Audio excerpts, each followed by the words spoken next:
প্রিয় ভাই ও বোনেরা, আল্লাহ সুবহানাহু ওয়া তাআলা আমাদেরকে দুনিয়ায় পরীক্ষা করার জন্য পাঠিয়েছেন। এই দুনিয়া চিরস্থায়ী নয়। একদিন কিয়ামত আসবে। সেদিন কারো টাকা পয়সা, পদমর্যাদা বা দুনিয়ার শক্তি কোনো কাজে আসবে না। কেবল ঈমান আর সৎ আমলই হবে আমাদের উদ্ধারকর্তা। যারা অহংকার করে দুনিয়াতে চলত। রাসূলুল্লাহ সাল্লাল্লাহু আলাইহি ওয়াসাল্লাম বলেছেন, যে ব্যক্তি অহংকার করে কাপড় টাকনোর নিচে ঝুলিয়ে পড়ে, আল্লাহ কিয়ামতের দিন তার দিকে তাকাবেন না। অহংকার হলো এমন একটি রোগ যা মানুষকে আল্লাহর কাছে অপমানিত করে দেয়। যারা মিথ্যা কসম খেয়ে দুনিয়ার সম্পদ অর্জন করে, আল্লাহ বলেছেন, তোমরা আল্লাহর শপথকে তুচ্ছ মূল্য হিসেবে বিক্রি করে দিও না।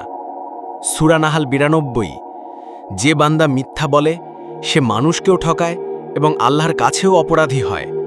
কিয়ামতের দিন সে ধ্বংসপ্রাপ্তদের তালিকায় থাকবে। যারা দান করে পরে মানুষের মনে কষ্ট দেয়, আল্লাহ বলেন, হে মুমিনগণ, তোমরা দান করো, তবে উপকারের কথা মনে করিয়ে দিয়ে বা কষ্ট দিয়ে তোমাদের দানকে নষ্ট করো না। সূরা বাকারা 264। দান হচ্ছে নেক আমল, কিন্তু অহংকার বা কষ্ট দেওয়ার কারণে তা নষ্ট হয়ে যায়।